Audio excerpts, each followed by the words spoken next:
Congratulations to Manchester City, the three-peat done. Champions League and FA Cup finals to come, but Premier League champions again. An easy victory today over Chelsea. 1-0 victors. Could have been much more if Chelsea really put their foot on the gas. They chose not to really. Yes, they brought on some big boys towards the end, but an easy game, a simple game. Chelsea lose again, and maybe we'll touch on that. But it's the three-peat for Manchester City. A piece of history only achieved in the Premier League era by Man United twice. Puts them above anything from a league-winning point of view that Liverpool, Blackburn, Leicester, Chelsea or Arsenal have been able to achieve. This Manchester City team continues to break and equal records and goes to levels and levels and levels and levels above. And of course, there is a bitter element of me as a Manchester United fan, but credit where credit is due. This is a serious team. And one of the questions I want to pose to you all today is, there's a lot of talk of, is this the greatest team ever? And I think it's a really sensible debate. But what doesn't seem to come up, and maybe it's because it's used as a tool to beat another club over the head with, where do City rank in terms of the Premier League era in its entirety? In its entirety, where do Manchester City, in your opinion, rank in terms of the Premier League era in relation to what they've won? So not just the amount of Premier Leagues they've won, but everything else surrounding it as well. I'm really intrigued to know what you think, what you feel, and everything else. This is their 9th league title as it stands right now. I believe they're 7th Premier League title. Only Man United have more. But by the way, Man United have 13. They're only 6 behind Manchester United now. Now, they win every one for the next 6 years. That's still more than half a decade. They probably won't win them all in the next 6 years. So that's years away. Maybe 10, maybe 15, maybe 20 years away from catching Man United. But doesn't it just go to show how good they have been? They're closing in on Arsenal's 13 league titles. They've already got more than Chelsea. They've already got so many of them, And from my point of view, you look at the total trophies won. They're now on 9, joint with Everton. They'll surpass Everton in the coming years. Then they're hunting down Arsenal and coming for everybody else. But in terms of the Premier League era, for me, they're number 2. Only Man United in the Premier League era has surpassed them. Look, United 13 titles, 2 Champions Leagues, Europa Leagues, FA Cups, League Cups. United are clear of them at this moment in time. But in my opinion, Liverpool, look, they've won 1 Prem in the Premier League era. Yes, they've won 3 Champions Leagues in that period. Sorry, 2 Champions Leagues in that time period. But is that really enough? Is that really enough? Chelsea. Was it Chelsea got 4 Premier Leagues? 1, 2, 3, 5. They've got 7. But they have that Champions League. How much weight do you put on that? I want to get your thoughts. I want to get your feelings. Arsenal, they're with 3 Premier Leagues, no Champions Leagues. They've surpassed them. I mean, they've doubled them in terms of Premier League outputs. I want to say Liverpool won 3 Champions Leagues during the Premier League year. Am I right in saying that? Yes, they've won 2. I didn't think it was 3. So I want to get your take on that, because there's always a lot of talk of, is it the best team ever in the Premier League? But where do we rank the club? Which is the overarching goal. The overarching goal is to seek to be the greatest club ever. Not the best team ever. That's a great achievement. You want to be the best club. I'll concede. I'd concede. Listen, if Man United have more Champions Leagues and Premier Leagues than Liverpool, I don't care if you think they had better football teams with a bigger club. That's the overarching aim. So I want to know where you will think and feel in relation to this. Terry, we don't care. We're making our own legacy. You do care, because you're celebrating winning. You want to be the biggest team in the Premier League. You want to be the biggest team in the world. You want to be the best and most successful English team of all time. That is what we're all here doing and what we're all here striving for. Of course, people care. And you're on your way to doing it. People have got to stop you. But I just want to understand where rivals rank them, where City fans rank them. Very, very intrigued to know what you will think and feel about that. Of course, there's a bit of a delay now when it comes to the presentation of the trophy because City fans ran on to the football pitch. I think as most people saw. But we'll be here live with you. Want to get your reactions. Panel will be on very, very soon indeed. A few people saying Terry in the mud. Listen, whether Arsenal won it or whether City win it, I'm always going to be in the mud. I'm a Man United fan in relation to that. This here says, we know United and Liverpool are ahead of us in terms of history, but we're making our own history.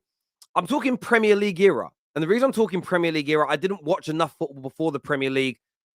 We know overall Liverpool, Man United, number 1, number 2, but Premier League era, it's a competition. Where do City rank? For me, number 2. I'm putting City number 2 in that level, past Chelsea now, past Arsenal, past Liverpool in this era. The 3-peat, 7 league titles, dominated the domestic trophies for many years now. If they hit the treble as well, it will literally, Man United is the only team they're chasing down in terms of the Premier League era, and they go to number 3. They will move into that 3rd position if they do the treble, in my opinion, in terms of most successful clubs over the course of the Premier League. Simply have to be. There's a guy on the pitch who is the biggest Jack Grealish lookalike I've ever seen in my life. It's making me die. But what's he doing out there with the fans at this moment in time? So, yeah, I want to get your thoughts and I want to get your feelings on that. I want to hear what you think about their greatness and where they sit and where they stand in amongst everything that's going on. So, Terry, you don't count before 92. Again, listen to what I'm saying. Like, let's not make this muddy the waters with a debate. Let's just have the debate I'm setting. Premier League era. We're talking about the Premier League here. What are you saying, my friend? That's the debate. Let's not keep moving the goalposts around and murking it, because I don't think any of you were watching for much. Listen, our average age of the viewers is under 40. So not many of you were watching the league before the Premier League. So let's talk about the era we watched and not disrespect generations gone by where we didn't watch the football. So let's stick it to the Premier League. Let's do it. We own Haaland, played 4, scored none. I love that, Dyke. A good performance from us. I can't lie. Many chances to score. I hear you, Dyke. Arsenal bottled it. Sack Arteta and get Lampard in. That is from Gav. Football did not start in 92, and you know it. But I'm not talking about when football started. I'm talking about the Premier League era, the competition that we are now in. The Premier League is new and it is different. Yes, it counts as a league title and they're all put together. But the Premier League is different. What it has done financially for football in the UK, it's a different kettle of fish to before it. The Premier League, new people, different organization. It's in conjunction with the FA, but it's a new thing here. So I'm asking you in terms of the Premier League era, where do they rank? Want your thoughts and I want your feelings. Terry, should Lampard ever manage a Prem club again? No, he shouldn't. He's absolutely out of his depth. He has absolutely no idea what he is doing. He shouldn't be managing. He should never have been asked to come back to Chelsea. He genuinely shouldn't. Chelsea should have gone and hired their new manager for the season straight after they sacked Graham Potter, but for some weird reason they chose not to. Looks like it's going to be Poch that's going to come in, and we know how good he is in terms of coaching teams, football, and everything else. He's, if he'd have come in now, look, would they have got into the Champions League or anything like that? No. Would they have made it into Europe? Probably not. But I think they'd be in a much better situation than what we're witnessing right now. Where do you put Man United in the era in Man United before this era? Before the Premier League era, you probably put Man United, second, third, second or third, maybe even fourth. Arsenal, Liverpool, Everton at that point all had more league titles than us, but we did have, the Champions League there. So that's where Man United sat. Fame-wise, number 1. That's been the same for a long, long time. But in terms of achievements, accolades, trophies, which are the real barometer, before the Premier League era, Man United would probably sit in and around 3rd or 4th. Up until the end of Sir Matt Busby's era, you're looking at Man United as number 1, number 2. So things change over time. City will become a bigger club than us, sadly, is what Chelsea fans says here. Listen, City have just got it down right now. They know what they're doing. They're run so impeccably well. And listen, unless other clubs react, unless other clubs start behaving better, unless other clubs start performing, they are 110% going to keep leaving. They've left everybody behind in the last 7 years. They're well ahead of everybody else. well ahead of everybody else. But that isn't just money. It's how well they're run. They went and got the best coach in the world. They have some of the best football minds in the world behind the scenes running things, and they sign quality. And when they sign somebody that's bad, if after a year, 18 months, 2 years, they're not hit the ground, they replace them and bring somebody else in. There's zero sentimentality at the football club in terms of getting the team to win. The sentimentality is towards the fans. We're going to make the best football team in the world for you. That is where the sentimentality should be. And then you fall in love with players that win you trophies. The standards at City are so high. It's achievable for everybody to do that, who has owners like Chelsea, like Arsenal, like Manchester United, like people go, oh, the Sheikh and estate. They can't pump in more than £100 million themselves. Now, I know a lot of people will say, what about the allegations? As I've said, if they're found to be guilty of cheating, I will condemn them. They will have things stripped from them. They'll be kicked out of the league. They'll face their punishment. But until we've seen the evidence presented to us now, it's an allegation. We've seen what the leaked emails, they look bad. I've seen a defense to that. That looks good. But let's see what happens in the court of law. Until that point, I'm not going to dwell on it too much because we don't know the outcome. Everybody deserves their day in court. Terry Money bought the best manager in the world. Listen, Chelsea have got money. Look how much money Chelsea have spent in the last 18 months on managers could have got them Pep Guardiola for 7 years. Man United have sacked 5 managers. The cost of us doing that we should have got Pep Guardiola when Fergie retired, but we didn't get our timing right. We didn't have our ducks in a row. Man United should have stopped this from ever happening by, one, never hiring David Moyes and giving the job to Pep Guardiola. We should never have allowed him to not be, even if we bring in an interim to manage until Pep was available, we should have got Pep. Should never have allowed City. In 2013, Pep would not have gone to City. They weren't ready for a Pep. But because of how poorly we were run and other clubs around us, they were able to sweep in and get it done. Simple and as straightforward as that. That's it. That's it. I just don't think it can be denied. People can be salty about it, but we have allowed City to become this good by teams that were ahead of City for many, many years. And the money's one thing, but there are lots of other clubs with billionaires that haven't got to the top because they haven't been run well. City were being run impeccably. And I get people say things like, oh, but no one really cares about City. They're nobody's biggest rival. I'd rather them win it than Liverpool. Or no one's going to be saying that as they're surpassing Chelsea. Then I was actually sent something today in a WhatsApp group, right? I want to show you this. Right? I want to show you this. It was in a WhatsApp group I was in earlier, right? And this is scary when you actually start to think about this. They're averaging, what, 2 or 3 trophies a season. So let me look at this here. This is a list of all trophies, excluding Community Shields. Liverpool top on 45, Man United second on 43, Arsenal on 31, Chelsea on 25. City now sit 4th. They now sit 4th on 24. If they complete this treble, they'll go on to 26 and go above Chelsea. They're only going to be 5 trophies behind Arsenal. At this current run rate, in 2 years' time, they're going to have more trophies than Arsenal. They may have a Champions League to boot, which then turns around and means they're the 3rd most successful club in England. Then suddenly, they're only going to be 10, 11 trophies behind Man United and around 13 or 14 behind Liverpool. And at the current run rate, that's only going to take them another 3 to 4 to 5 years to catch in totality.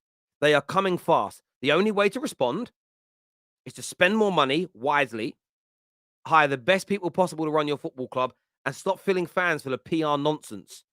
They're on the way. And suddenly, when they start overtaking Chelsea and Arsenal and United and Liverpool, suddenly then people really will turn on them. And all this like, oh, it's okay, it's only City. That will become a figment of your imagination, a distant memory. They're coming. They're absolutely coming for you. You know, like I said, Man United fans celebrating Arsenal's collapse was mad to me. I was desperate for Arsenal not to collapse because it's now led to this, another trophy for these guys who are a bigger threat in the medium to long term than Arsenal, in my opinion. Now, when Pep leaves, maybe the world changes. But as it stands right now, he is not leaving. Why would he? There's nowhere else for him to go. Nowhere's going to be run as well with the resources and infrastructure that Man City's got. Best run club in the world. There isn't a club run better than them, from top to bottom. And the more they win, the more income that's going to arrive, the more dangerous they're going to be. Because all they care about is becoming the greatest football team in the world. They don't care about the profit margins per se. They don't care about having Lady Gaga at the stadium. They don't care about dealing with banks and borrowing money. And all, they don't lie to their fans like FSG do. Every year there's no money, but yet they keep growing their revenues. It's a madness. They're liars. They're all liars. This is on our owners and us as fans for not demanding more and protecting our clubs because we think it's a good look online by not calling out the nonsense. That's why I don't listen. If City are proven to be cheaters, I will call it out. But until it's proven, I'm keeping my powder dry on that one. City will soon become. Oh, sorry, already done that one. That's what I keep saying. It's only Man United that let City become what they are. I blame fans equally to accept these standards by finding them. I totally get where you're coming from. It's a madness here. I don't know. I'm preaching, and I'm preaching the truth. It's a hard truth. It's very easy to look at City and just say cheats, financial doping. Man United has spent as much money of them in the last decade. We've spent more money on salary and as much money in the transfer. We've spent more money on players than they have, more money on agents than they have. And look where we are compared to them. That's because we haven't been run seriously. We've wasted money, the wrong projects, the wrong managers, the wrong direction for a decade. That is why they're catching. Now, they may not even be in the rearview mirror of Man United's overall legacy yet. But fast forward 10 years, if we haven't changed things in 10 years' time, they could have more trophies than us. Legitimately, I'm looking at this. I'm looking at Man City now at their current, excuse me a second, their current run rate of trophies. Okay, under Pep Guardiola since he's been here. I'm going to count this up now live on the air. They've won 1, 2, 3, 4, 5. Is it 5? Yeah, 5. He's won 5 Premier Leagues, 2 FA Cups, so that's 7 trophies. 1, 2, 3, 4, 5 League Cups. So we're looking at what, 11, 12. 12 trophies he's won in the 6-7 years he's been here. So you double that, say over another decade. Let's say he brings in 20 odd trophies. Say 20 trophies in 10 years. That is conceivable, right? Based on his current run rate. You had 20 trophies to what they're on now. They may not, Man United might win some in that period as well, but it'll be right up Man United's backside in a decade's time if we don't change our tune. Same with Liverpool. And they'll have left every other club like Chelsea and Arsenal behind. It will come quick. It will come quick. It's on all of us. Gallagher is the worst Chelsea player I've ever seen. I'm still confused why the future Chelsea players, the Mahalo Mudriks and the Maduekis, why they're not getting more game time. I don't get it. Like, why is Loftus-Cheek playing? It just doesn't even make sense. They say they put him in every time he plays, you're not putting him in the shop window. You're putting people off him. It's a crazy one. You're saying pause. Don't tell me to pause. I'm preaching facts. Congratulations to Man City. They 100% deserve it, but I don't think City will be found. I don't think City will be found guilty, even though they did it. There are loopholes to exploit. Maybe, but we'll see. Look, I think if there's loopholes, but it's obvious they did it, but they've got away with it on a technicality, then football fans won't accept it no matter how well they do. They're proven innocent, though, and they can prove they didn't do it. It changes the conversation, which is why I'm keeping my powder dry. Stefan Ortega has 1 Premier League medal, more than Aaron Ramsdale. I hope they keep him in goal for the FA Cup final. I doubt they will, but I hope they do keep him in goal. Anything just slightly weak in City would be very, very nice indeed. The beautiful game says, so it's a farmers league then, Terry. Is that what you are saying? No. A farmers league is dictated by how weak the competition is when you drop outside the top 2 or 3 teams. And the competitive nature of the Premier League is very, very high from top to bottom. So it's not a farmers league. City are just run better than everybody else. How were Liverpool caught and surpassed? In fact, Liverpool made some mistakes, but Man United started to be run better. Arsenal started to be run better on a more consistent basis. Then Chelsea came along and they were the top dogs for a couple of years. And then United had to adapt. So you've had Man United that dominated for an era. No one called the Premier League a farmers league in the 90s or 90s. English football was not called a farmers league when Liverpool were dominating. I'm not going to call it one now that City are dominating. The reason City are pulled clear is because Chelsea continued to behave wrong under Roman by sacking managers instead of building stability with money, getting the combination right. Liverpool caught City and surpassed them, but then stopped investing money like City do, so therefore went backwards. So Liverpool, equally like Man United, and I'll get onto them in a second, allowed City to get back ahead of them by not investing, and the fans accepted the FSG PR nonsense about next window, next window, next window. And Man United, we were ahead of them. We should have even allowed this to ever happen. The Glazers would have brought in world-class footballing directors and technical directors to run the club after Fergie and gone straight to a world-class manager with a progressive style of football and maintain, even if you change that manager because he fails, maintain a manager that's going to look at those profile of players, that style of football, and grow from there. I don't believe they would be this dominant now. One, we should have been the club to get Pep. So you could look at three teams there as to why City have. You can't take nothing away from City, but everybody can react. Everybody can react to this. Run your club better. Bring in a better manager. Have more stability. Keep investing in the right players. It's a simple. Listen, I'm not taking anything away from City. They've done a brilliant job, but it's nonsense that they can't be caught. In the history of English football, we've had this type of dominance before 3 times, and all those teams have been caught and surpassed. So why can't it happen again if you're run right? Doesn't make sense to me. Impressive City. What an achievement. With a 2 billion war chest, a manager with an offshore bank account, a suspended 2-year ban from European competition, and 115 charges of financial irregularities is what the Oregon Gunnar says here. And listen, I'll be very fair on this. If they're found guilty of those allegations, if they're found guilty of the footballing crimes they've been charged of, then yes, whether it's officially stripped or whether it's fans in football stripping them, they will. All of these titles that they've won in this period will mean nothing. Nobody will recognize them. They'll be looked at as fugazi. But until that point, what you should be focused on is bettering yourself, not the hope and prayers that they get found guilty. Because if you do that and it goes wrong, what are you left with? A superior team ahead of you. You've still got to focus on yourself. You know, I don't look at YouTubers that are more successful than me and say, right, what I'm going to hope for is that they get cancelled.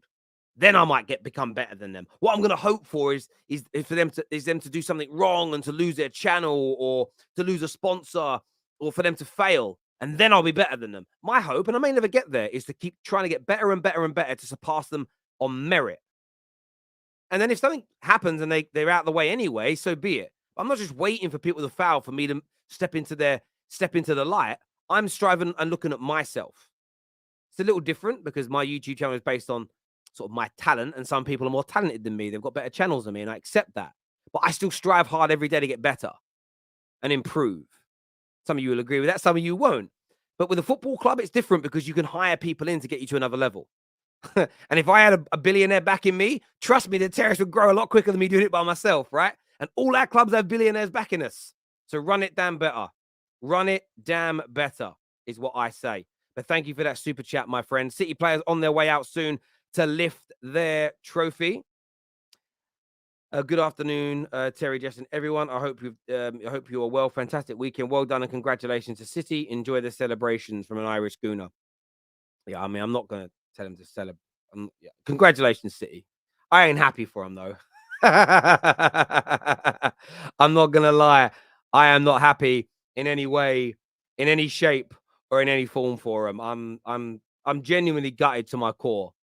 I want to say as well, we've still got tickets available in our raffle to win 2 tickets to the FA Cup final and £250 spending money. You can enter that raffle now by clicking on the link in the description or scanning the QR code on the screen to enter that. As there are still tickets available, so feel free to enter and get as many as you want. That the draw happens on Friday, so you've got about 5 days left to enter or forever hold your peace. Innocent until proven guilty. Come on, Terry. You know it's BS. I don't know what you mean. I think, listen, and maybe it is, but I'm keeping my powder dry. I'm not going to be one of these idiots who says all these things that they're guilty and then they get found innocent and then I'm mocked up and made to look a fool. I'm going to wait for see the wood through the trees. Yes, listen, I'd trend and my name would trend and I'd be all over TikTok and woo, look at me, I'm getting attention.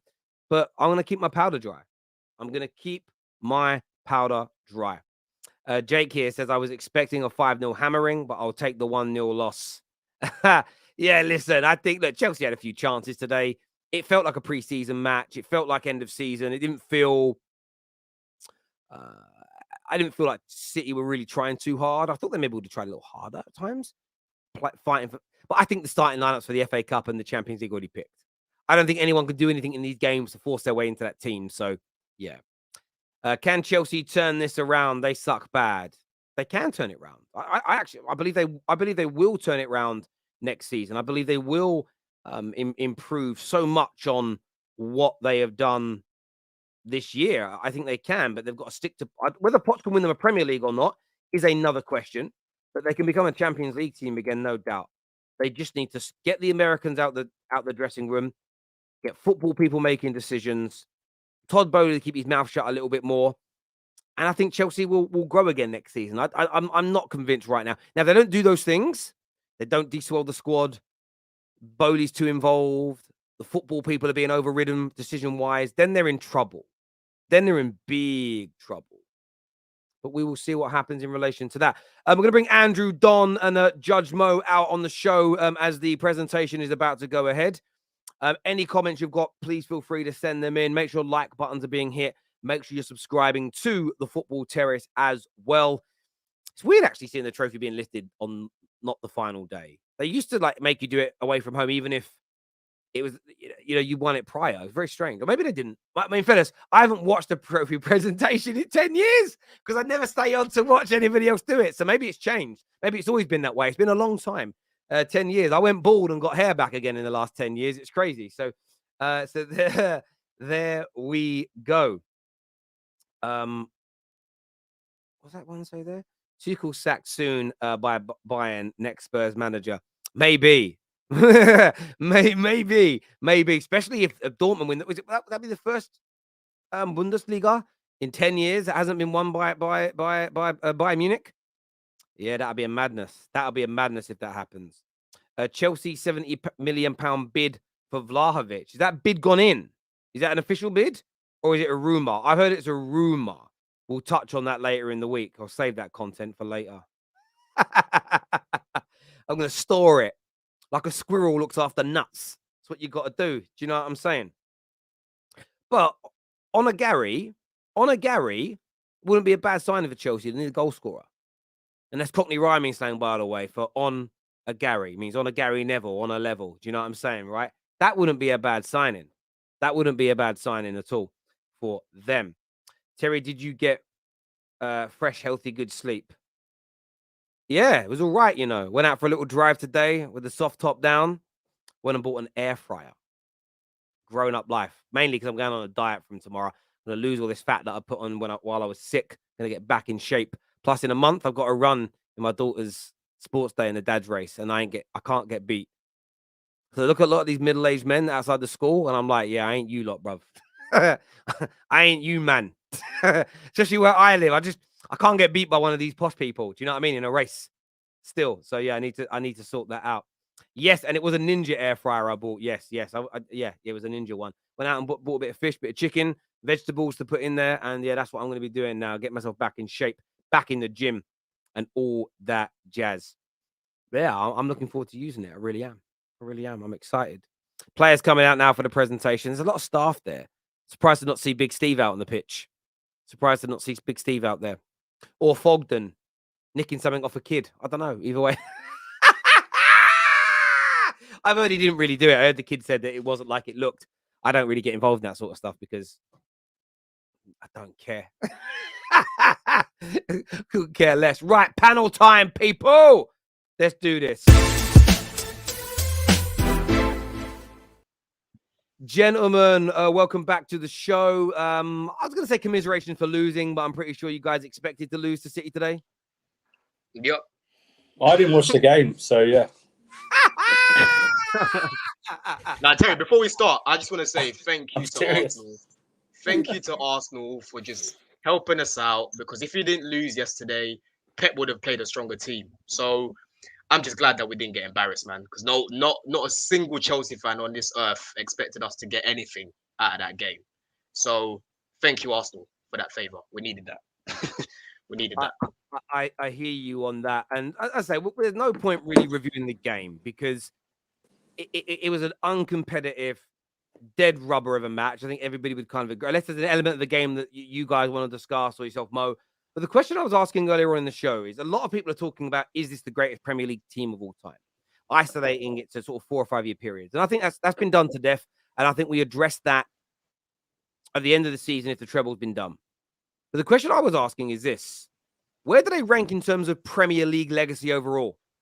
So from the start of the Premier League until now, what positions are they ranking as a club in the Premier League era? What are you saying, Mo?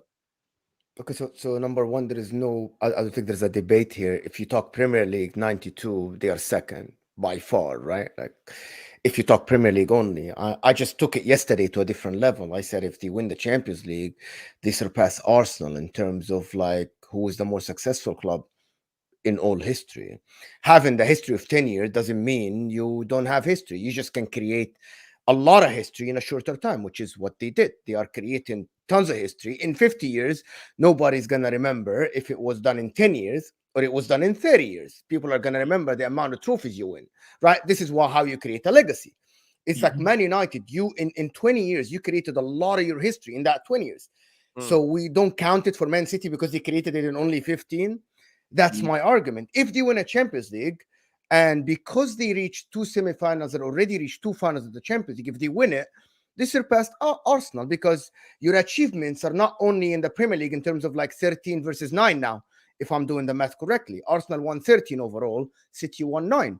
But if City win a Champions League, I think that's worth about 2 to 3. I think you have the sheet from before, but also the achievement of reaching the latter stages of the Champions League. So I think if they win the Champions League, and of course if they win the FA Cup, that's a treble, 3-peat, and a Champions League. I think they surpass Arsenal. And I'm sorry, Arsenal fans, but this is the reality. You did not make good use of your time when you were at the top. You only won 3 Premier League titles, 98, 2002, and 2004. Well, look at Man City. I'm sorry. Do you guys think they're surpassed Chelsea, Don? I mean, you've got 2 Champions Leagues in the Premier League era, but in terms of lifting Premier League trophies, I think this is their 7th, 9th. No, Premier League trophy one. Just looking at the Premier League era, this is their 5th Premier League, 6th, 7th. Seventh. They've got 2 more than us. Yeah, they've got 2 more than us. Do you still put yourselves above them because those 2 Champions League weigh heavy, or do you think Premier League era City are now number 2? Where do you put them? Yeah, Premier League era, they're definitely ahead of us. There's no debate around it. I think when it comes to just Premier Leagues alone, City have got 2 more than us. Since we last won one, I've lost count of how many they've won since our last one in 2017. What's that? 5 they've won since our last one. Pep's got the exact same amount of Prems as we've got as a club.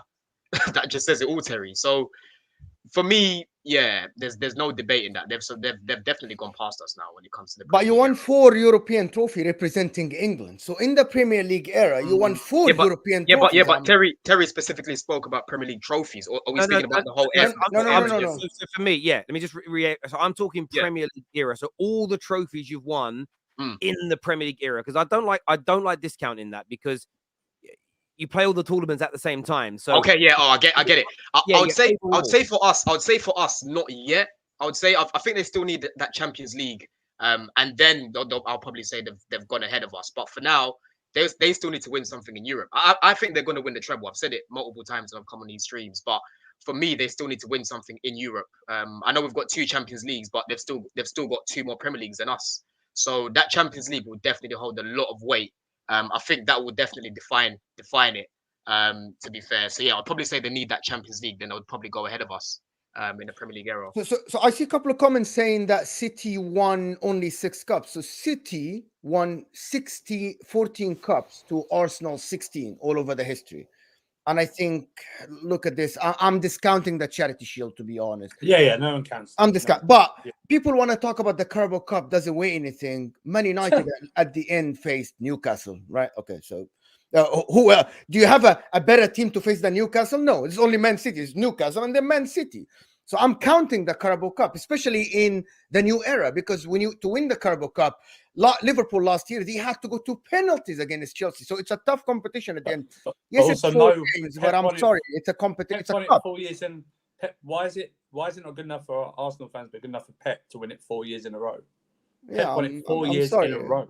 It's a narrative when it suits them, Andrew. You know what I mean? That's what I know. It's what I don't get. It's like, listen, I don't think they are very close to overtaking us. Very close. I think that Champions League does it. That Champions League does it. Guys, 4 European trophies, major European trophies is not easy to do. I said very close, but not yet.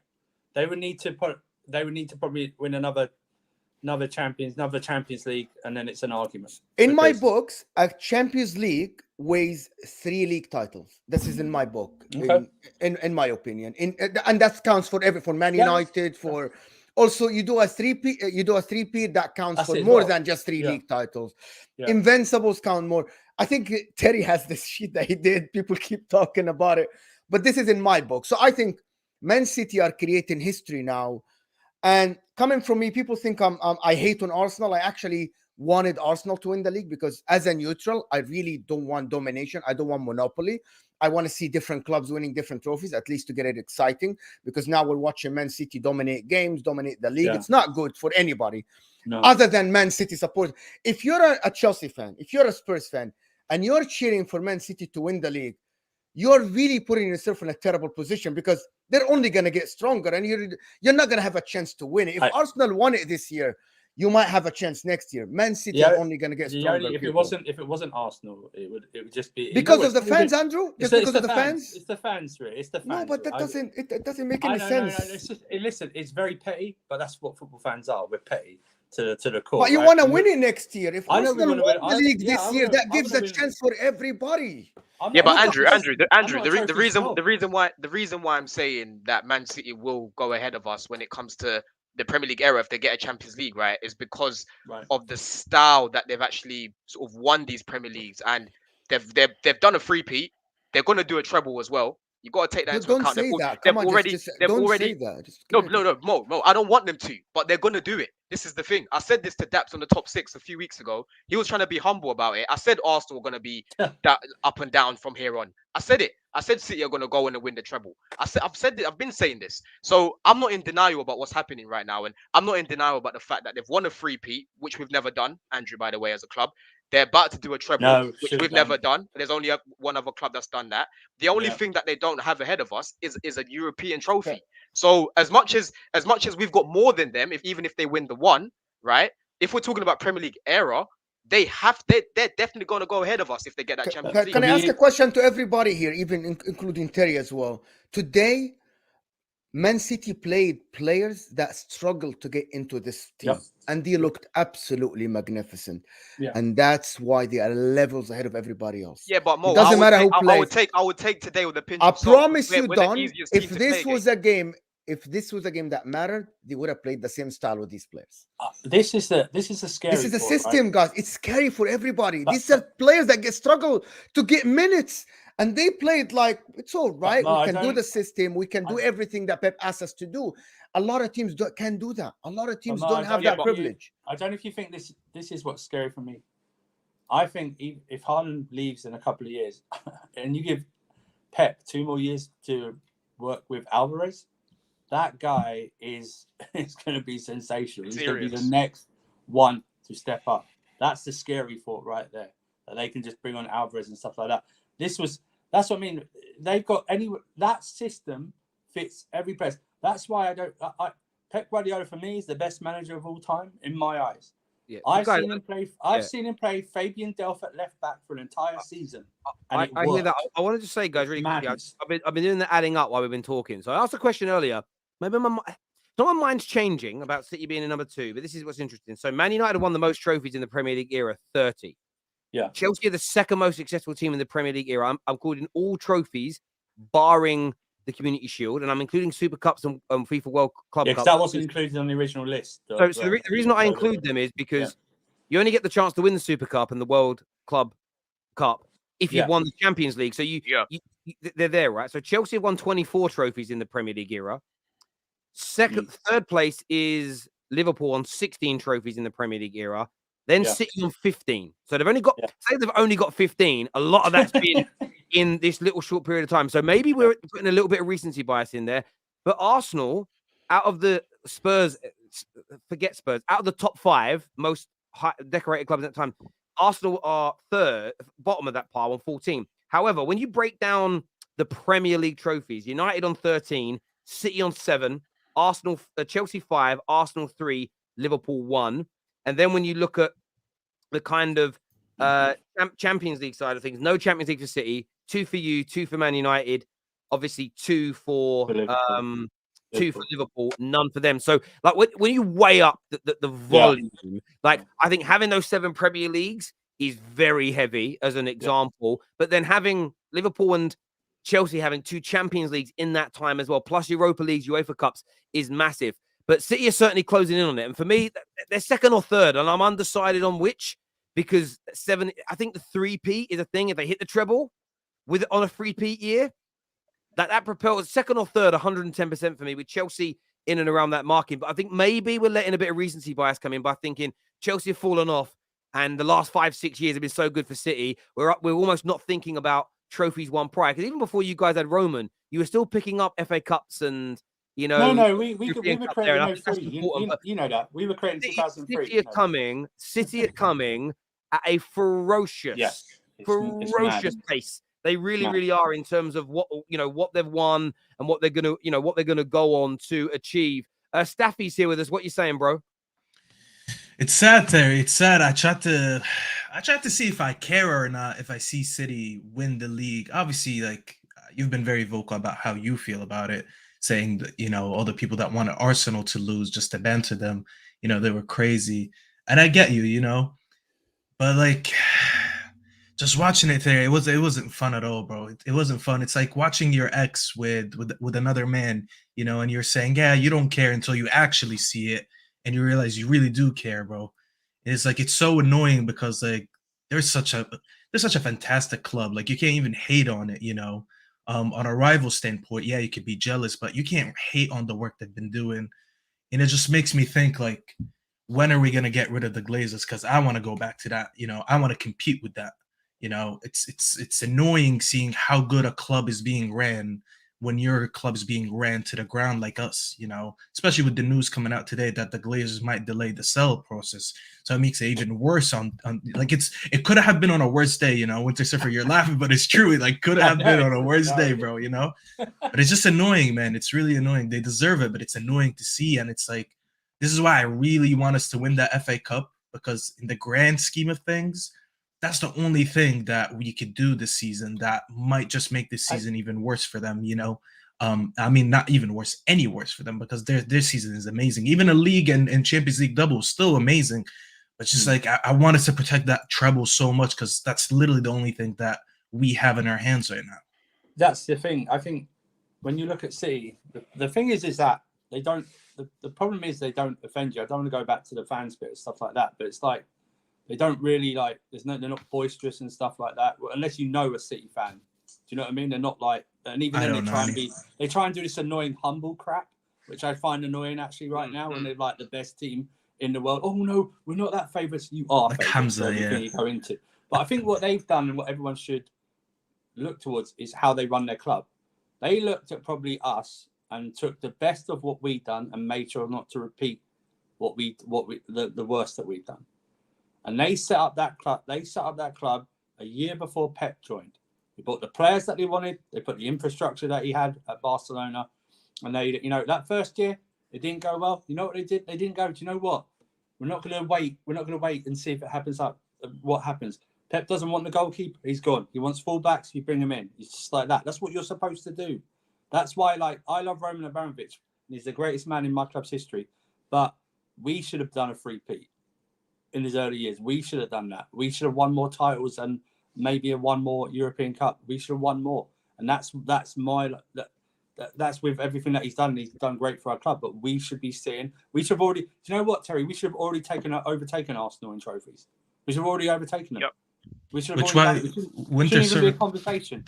Not even be a conversation. Arsenal should be in our rear window in our dust. They are, but do you know what I mean? Even more, even more so.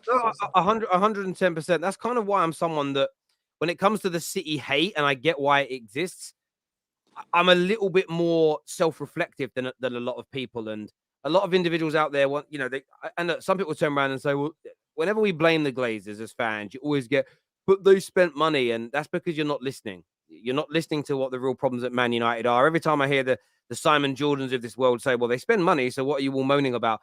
It's like, oh, you're going on about that again, which shows me you're not listening to what Man United's real gripes are, what Man United fans' real problem is. You're focusing on other things, and that's the bit for me that's always been crazy frustrating. It's the way you're run, and you said it there right about Chelsea. Chelsea, and I've had this argument with Lee Gunnar 100. Well, they've been the most successful team in the last decade. So how can you criticize what it is that what it is that they did as a football club? And I said it many times before, and I'll probably end up saying it many, many times again.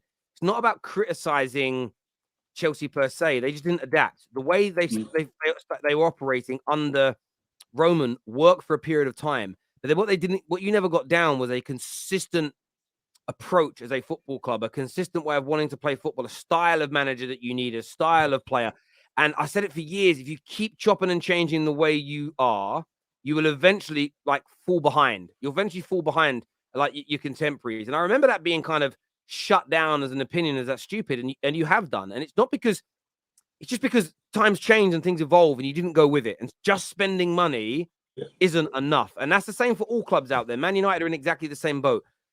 We just throw money at the problem,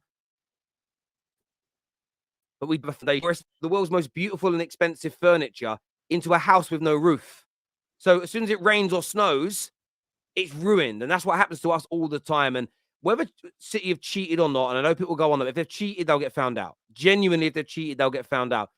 I don't want to focus on that as my primary thought of beating them. Hopefully they get found guilty of cheating. I want to beat them, even if they are cheating. Imagine beating them whilst they're cheating. Imagine becoming better than them whilst they're cheating. Then if they get it all taken away for cheating, it's double bubble. But imagine you beat this. Imagine you can surpass this City team, not just like Liverpool did and win one trophy. Imagine, I'll use a United example. It'll upset them. Imagine next year we win the league and then we retain it and we win the Champions League. And maybe they win one back and then we win it twice again afterwards. You could look at that as a 4 or 5 year period and go, say they get crowned the greatest team ever. We surpassed them. We did better. That is what I want my club to aim at. I don't want my club sitting there going, right, guys, we don't need to improve because hopefully they get found guilty of cheating. That for me is a weak mindset. Someone who's Terry rattled by City. Any Man United fan that's not rattled by City is a liar. And my view is this. I'm not rattled by them and slagging them off. I'm talking about what I want my club to do to respond. That's not being bitter about about Man City. That's talking about what we can do to catch them up. In terms of going into next year, I want to go to Mo on this question. Do you think anybody will catch this team next year? It can be done. Yes, it can be done. It just needs a lot of good structure, signing the right players. I think Man United are in the right course. I think Liverpool, not even that far. Arsenal, of course, if they invest in the club, they already have a manager that has a system. So, yes, you can catch up with Man City like what Liverpool did. Liverpool did it. They kept at it. They kept the same system. Jurgen Klopp kept getting his play, some of the players he wanted. They added the right elements like the Van Dijks, the Manes, the Salahs, and at the end you can catch up to them.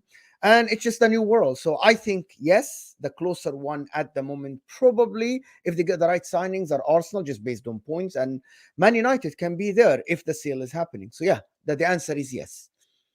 Does anybody think it will happen next year though? Does anybody see a world in which they get caught next year? What are you saying, Staffy? Can they be caught next season? Or are they just too good?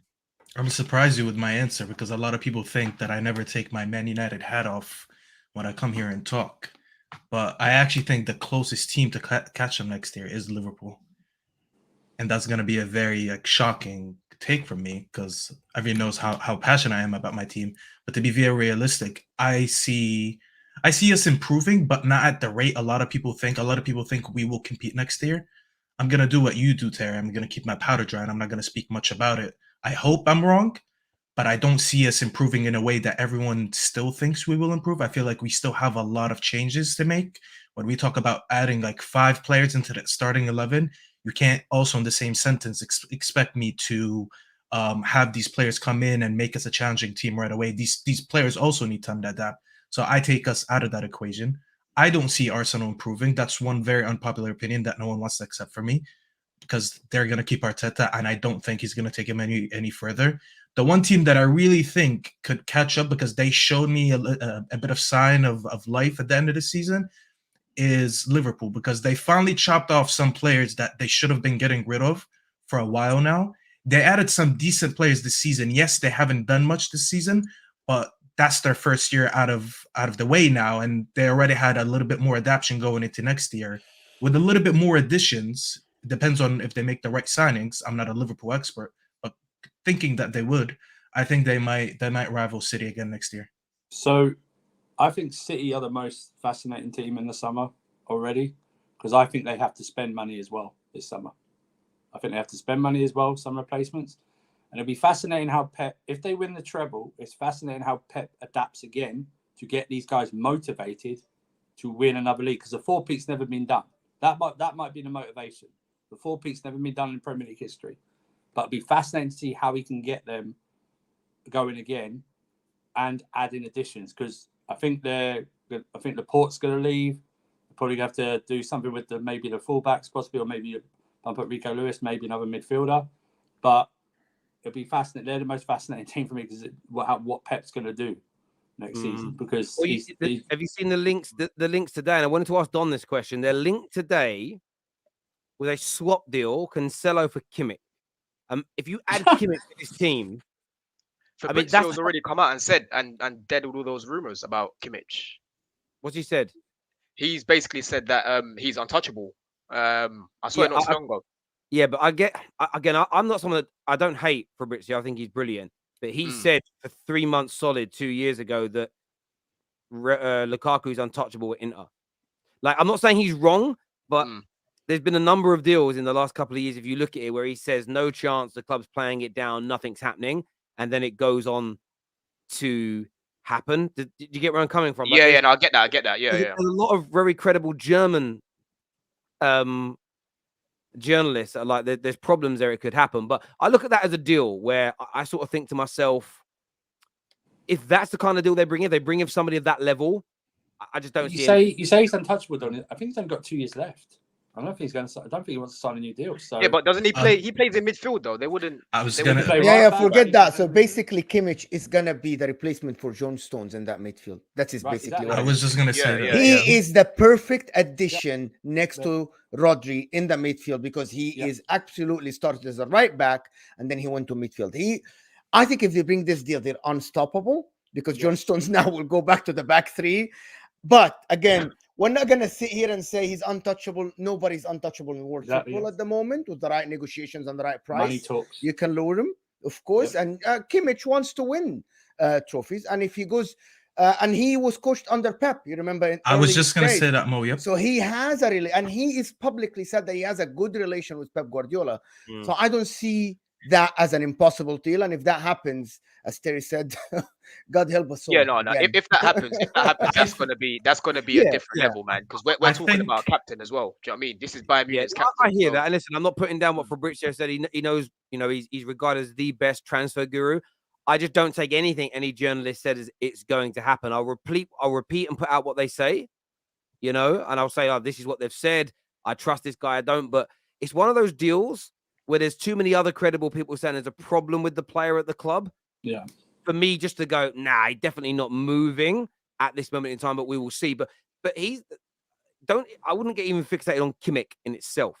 There's also talk that they could go and scarper Arsenal's move for Declan Rice. And maybe that's also a tactic for them this summer. City, right. Not who are our rivals looking at to steal them. They have to fit their profile. They have to fit. But if he goes and gets rid of Calvin Phillips and brings in Declan Rice, you go up a level as an example. There is talk of them looking at Man United target Kim Min-jae. Now, they bring in Kim Min-jae into their defense with Laporte leaving. Again, they go up, in my opinion, another level, or they maintain their levels. Equally, if they do that, let's say they sign both those players. That's taking a massive target away from Arsenal and United, which to a degree may not weaken you, but means you maybe can't improve as much as you want to. And that's the one thing about City right now. That's the scariest element of them outside of what they can do to you on the pitch, is that you don't need to sell the club to them. You've got Pep as the manager. They've just done a three-peat. By the summer, they could be treble winners. They're growing. They could have grown Champions League pedigree by then. They're becoming a heritage club. A lot of people say, Jude Bellingham didn't want them because they're a plastic club. I think there might have been a mistranslation through 3 or 4 people in that to not a heritage club. But you build heritage by winning. You do a treble, I believe you've got heritage. Doesn't matter that it only happened in 2023. You win a treble, you're one of only 8 teams in what 130, 140 years of football history to have done it. You're a heritage football club. The fact is, as well, you're one of only how many teams in the top 6 actually won the Champions League? Only 3 of them right now. You're the 4. Like, you become a very different animal when you win that trophy. And yeah, they could do some madness. Even Guardiola, if they get Guardiola at the back, that's Here is the problem, Don. They don't need Guardiola. Man City don't need to spend they don't need 70, him. 8. They don't need him. No, what I mean is that but he would definitely improve their squad. They don't Man, need to spend Man that, City are not a club that will go and spend 80, 90. Remember, Man City only spent above 70 for one player, which is Jack Grealish, because of the English thing. Man City don't need to go spend 90 million on Guardiola. They can leave that to Man United, Chelsea, Arsenal, because they have, if they win the Champions League, they have a bigger pool. They can go and deal with the likes of Kimmich. They can go deal with the likes of De Jong. You know what I mean? People will want to go to Man City. That's the opposite. Well, they same don't thing have with to Cucurella, convince if you remember. anybody. They don't have to convince people to come to their club. They're already, people would want to go play for Pep Guardiola because it's guaranteed success. Why wouldn't you want Same to be thing. coached? Why wouldn't you want to be coached by Pep Guardiola? Yes. Listen, bro, same thing with Cucurella when they couldn't get Cucurella for the price they wanted. I think they were outpriced by what was it, like 50 million, 60 million, and Pep said we're not paying that much for him. And then where did they go? They got Akanji for 25 million. This is what Pep does. Mo made a very good point. The only time they spent over 70 million, it was because of Jack Grealish, and that's English tax. It's because he was the biggest name in Aston Villa, XYZ. We know that. That's a different situation. Yeah, and it was a whole different situation. Yeah. But with the way this team is, they're not desperate. They don't have to. Mo said it perfectly. These signings are going to go to the likes of Manchester United and Chelsea and Arsenal because there's more sense of desperation there. Whereas City, they don't have to do that. They're just set very well. That's why City are the best. They 100%. They had a plan for Fernandinho's exit by buying Rodri a couple of years before Fernandinho goes. You get Rodri settled, you get him in and out the side, then you play him more, you lessen Fernandinho's role, and that's what they're probably going to do with Rodri. They're going to have the him lineup. They all forget they signed this this Peroni kid. You know, we don't know how good he's going to be. I mean, if it's anything like what the scouting they've done for Alvarez, then that's another guy that's going to be plugged into the system. Mo's right. They don't need Vardio. They get Kimmich. They can play Stones. They can play Stones more at the back. He made Nathan. Yeah, but Nathan Ake was one of the best left backs this season. Nathan Ake. 100%. That's right. I guarantee that they'll go in for a player like Guardiola. Though I get what you guys are saying about the price because overall, yes, City don't usually spend as much as Chelsea or even United when it comes to transfers. Yet Grealish was an anomaly because it's not worth 100 million, but that's what Villa wanted for him, right? So I won't be surprised if they go in for Guardiola because he's been heavily linked to them, and Pep again has added him to his list as well. So I wouldn't be surprised if they go. They will not. But how many? I was going to say though, I disagree slightly with the barrier of what they spend, and what I mean by that is a lot of this squad and a lot of these players, they're big. The John Stoneses, the KDBs, they bought them at a time, sort of 17, 18, around that time, where 50, 60 million was a colossal amount of money. From sort of 2018, 2019 onwards, the envelope's been pushed more and the prices have gone up. Now, they paid 100 million for Jack Grealish. They offered over 100 odd million pound for Kane. They just got rejected. The only reason they got Haaland for 51 million is because of a buyout clause. They would have bought Haaland if he was 150 million pound as well. I think City will move up to that 80, 70, 80, 90, 100 million pound mark now because the value of players has gone up. Players that were 50 million pounds 6-7 years ago are now 100 million pounds. And again, that inflation element has to move in. They were not fortunate. They were very good. A lot of the players they bought were before that bump up that came. City also have a little advantage in negotiations. They often offer cash up front, which gets you players cheaper rather than paying in installments. So you add that in. But as I say, they bid 100 million for Grealish. They bid over 100 million pounds for Harry Kane. And they would have paid. You actually look at what Haaland cost with the agent fees, because the agent fees were 25 million to his agent and 25 million to his father because of the cheap buyout clause. So really, he was 100 million pounds in terms of outlay. If there was a bigger transfer fee with Dortmund, the agents would have got a fraction of that price. So it does work itself out in that regard. I bet his goal bonus is phenomenal, though. But this is the thing. City fans, this is not an insult. It's envy. You will spend what is ever necessary to to maintain your winning level. And again, if Liverpool went out in the summer of 2020, summer of 21, and didn't just get the Jota's a good player, as an example, Thiago past his best. If they'd have gone out and bought a world-class 23, 24-year-old midfielder, they'd have gone out and bought another. If they'd have gone out and bought superstars or players with superstar qualities in the future to replace Mane and to replace Firmino a year or two ago, and they were now purring ready to be the best players in their team now, they'd still be in title races. The problem is they didn't spend enough. And when you do the kind of Moneyball thing they did, you can get Mo Salah in for 27, you can get Mane in for 30. You can't keep repeating that because clubs go, hang on, we only rated our player at 40 million, but Liverpool want him to replace Mane. He must be pretty good then, right? So everybody starts whacking their prices up. And look, Diaz is really good. There's a player in Darwin, there's a player in Gakpo, but it remains to be seen whether they can replace the best front three in Liverpool's Premier League history. So to do that, they should have been the ones out there. They should have signed Liverpool 3 years ago. Should have signed Harry Kane, because if they went in for him 3 years ago, yes, he would have cost them over £100 million. But they were at the peak of their powers. He'd have come in there and taken them to another, maybe even a bigger level. But they didn't do it. Like, right, let's not do a Kane or a Haaland. Let's go out and do a Jota for 30-odd million, 40-odd million. It isn't good enough to maintain the level of City. You just can't do that. You just can't do it. You just can't do it. In my opinion, we've got some super chats here. First one says, Haaland doesn't score on Chelsea. That's our trophy. Facts. It is true. It is a fact. Chelsea are so bad that they let City score one and they didn't. They are so bad that they should have put on Frank. Frank would do better than some of your midfielders even now. I'm surprised he didn't try and register himself. What do you mean they're going to delay the sale? Are the Glazers going to wait until after City wins the treble? Listen, all the stuff about the sale. Listen, the Qataris are releasing news that they'll buy other clubs if they don't get it. West Ham now. The Glazers are saying that they're going to delay the sale. It's all games, all games, all games. If Man United get Jim and pile up more debts, you'll catch City next year. I don't quite know what that means, but thank you anyway. If Man United win Man City win the Champions League, there will be 7 English sides to win a Champions League. Incredible. 7 Premier League titles to go catch History FC destiny. The irony in calling us History FC, trying to catch our history. You should never slag clubs off for their history. That's what we're all trying to achieve, bro.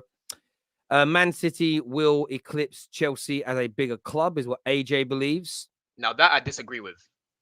He actually said have, and that's not have. true. Oh, sorry, have. You don't think they haven't. They're not a bigger club than us. Not yet. No, it's going to take a lot more than just one champion. Define. Okay, anyway, you need to define bigger club, but anyway. Yeah, how do you find a bigger club? Yeah, anyway.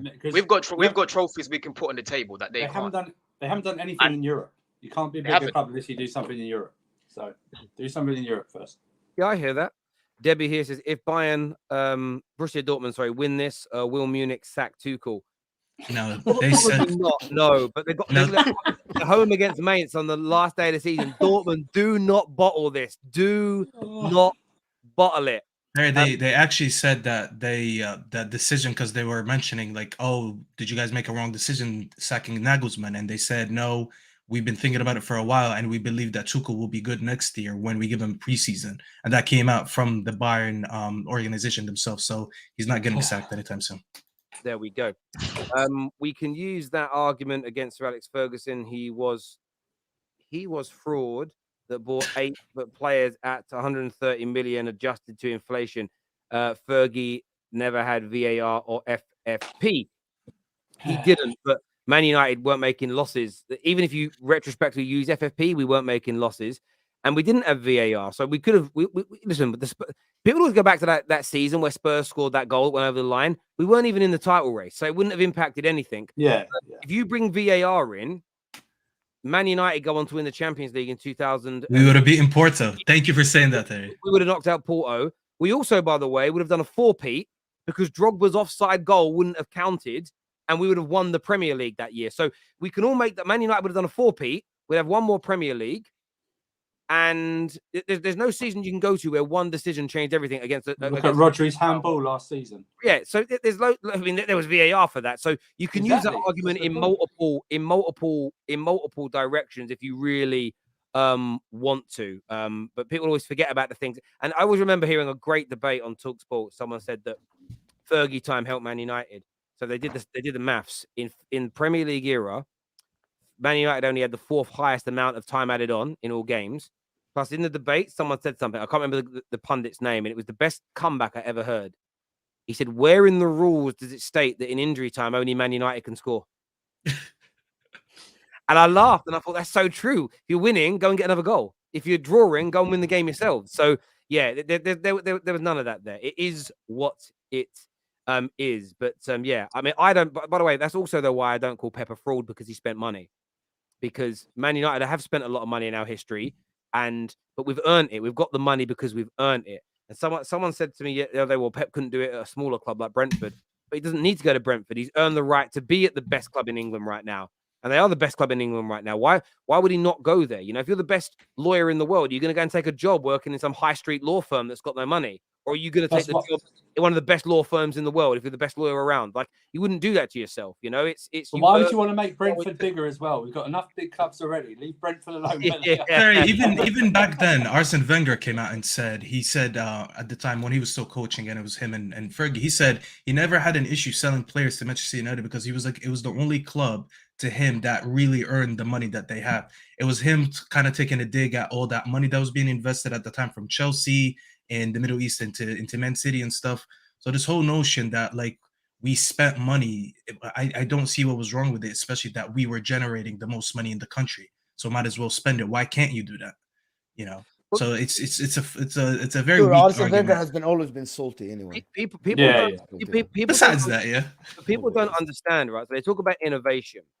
So one of the reasons that Man United started doing things that other clubs were not, you know, pre-season tours around the world. You can go back to the 50s when Sir Matt Busby had been to America during the summer and saw that clubs over there, like not clubs, football clubs, like NFL clubs and baseball, they had boxes.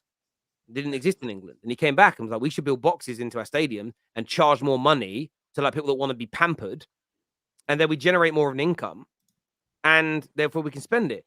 Fergie pushed for the club to start expanding the stadium. His view was, we'll start playing better football and winning more, grow the fan base, more fans.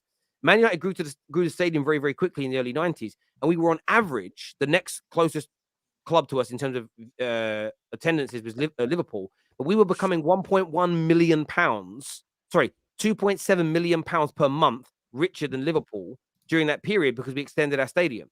So, but that was the innovation of Fergie. Then, by the way, that was what Wenger did. If we give Arsenal a bigger stadium, generate more money, we can compete. So Wenger didn't do the Emirates because it was a new innovative idea. And I'm sure other people did it before Sir Matt and Fergie around the world. I'm not saying they invented the idea of growing the stadiums, but we had more money because we had the vision to, you know, build it, generate the money, and then reinvest it into the team. And by the way, that's why City do so well, because all the money they generate for selling the naming rights on a bridge. There's a noodle bar outside the stadium that Big Steve was telling me, and the little road that leads up to it, and then it's sponsored by them. So they bought so people are buying the names of roads outside the stadium, and they're paying the club because they own the land. Does that make the bridge has been renamed? But the reason City are doing all of this and selling all this stuff is so that they can pump it back into the football club. It's what all the great teams do. A lot of the clubs that struggle and moan about finances is because people are skimming off the top, or they're not really investing into the team the way they say. Because Levy will moan about, too much money at other clubs. That's because you're not willing to invest in your own team. FSG do it. The Glazers do it. It's just wrong for me. Like, you can't hate on people having more money than you when they earn it and are willing to spend it. Simple as that for me. Brandon's here with us now. I have to go, so thank you guys for having me. Congratulations, City. What are you saying, Brandon? What are you saying? Did it feel bittersweet today? This should have been your day. 6 weeks ago, you were thinking we're on the way. Exactly that, mate. I hope every single Arsenal player, manager, staff member was watching that, because that was horrible to watch. And I hope they're hurting, and I hope they're going to use that hurt and pain as fuel for next season to do better. Because that should have been. They were out walking the dog. Yesterday. They weren't watching the game. They were out walking the dog. They weren't watching the game. Yeah, probably. Yeah. That should have been us yesterday. Let's be real. 8 points clear, 8 games to go. I know I harp on about it a lot, but I just want these Arsenal fans to raise their standards and bring the standards off the floor. I was the reason why I got so irate with a girl yesterday was because I'm hearing excuses all the time. Stop with the excuses. If we're going to be the best and we aim to be the best, excuses have to go out the window. You'd never hear Manchester City make any form of excuse, you know, and you'd never see Manchester City drop a performance like Arsenal did yesterday either. So, you know, I just look at it and think, right, we need a couple of, I'll say a couple, I mean 4 or 5 top signings this summer. We go again, and hopefully we can take that extra step. But I don't know. I'm not so sure. With Champions League football as well, it's going to be even more difficult. I expect Arsenal to go quite not overly far in the Champions League, but I expect them to compete. You know, at least get past the last 16 as well. So we need some proper work. The only thing that I would say is we can improve. We can all improve. How do you improve this Manchester City side? You don't It have is to just about improve. it. You just have to maintain, bro. They're at a point where they Yeah, have to maintain. maintain. You know, it's like when you're trying to like gain or lose weight, get to a certain level of fitness, and when you reach it, well, there's no more from that. So we start maintaining it. So your diet changes from losing or gaining weight, whatever your body type is, and then you're like, all right, I'm at my peak right now. Time to maintain it. And let's be honest, they're the only team at a situation where they just have to maintain. And maintaining though is harder. It's harder.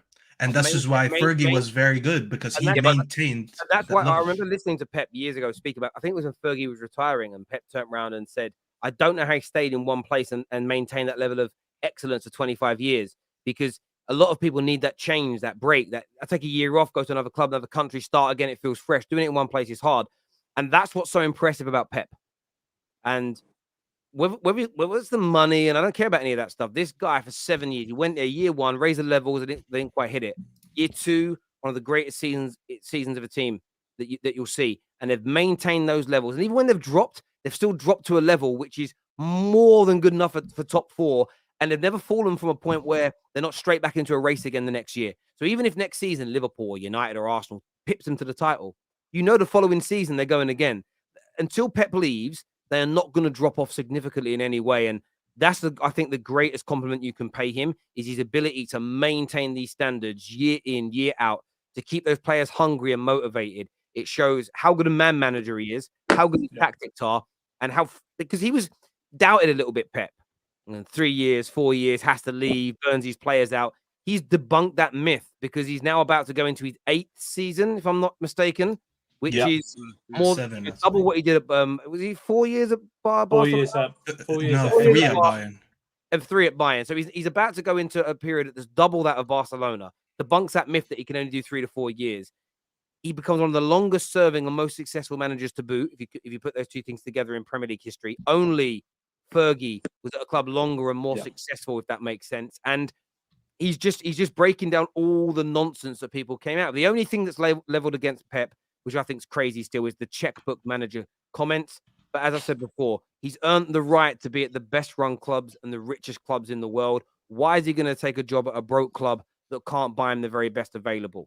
It's I just say crazy as well, to all the people that call him a checkbook manager, earlier on in the season, Manchester City were going through a rough patch of form, right? And Pep came out in his press conference and said, there's something not right. If we do not improve, Arsenal will go on to win the league. They will destroy us, blah, blah, blah. He knew the exact right moment to come out and call his players out, and when to not call his players out, when to call his players out, when to change certain things. He's a great manager. He's a great manager. Like, just because he gets a lot of money and he buys the top players, you still have to get performances out of them players. And at that moment in the season, he wasn't getting the normal level that you would get from them players. And he knew how to deal with that and cope with that. So, yeah. Totally agree with that. I want to say, listen, everyone who's tuned in, remember, there's still tickets available for the raffle to win 2 tickets to the FA Cup final, plus £250 spending money. Scan the QR code on the screen to enter that. I just want to say a big thank you to all my panelists today, all of my viewers today. Again, congratulations to Manchester City. I'm about to go off and cry now. Very hard in my bed about this. But listen, until next time, everybody, Look after yourselves. Take care. Goodbye. God bless. And we'll see you all again very, very soon. Thank you.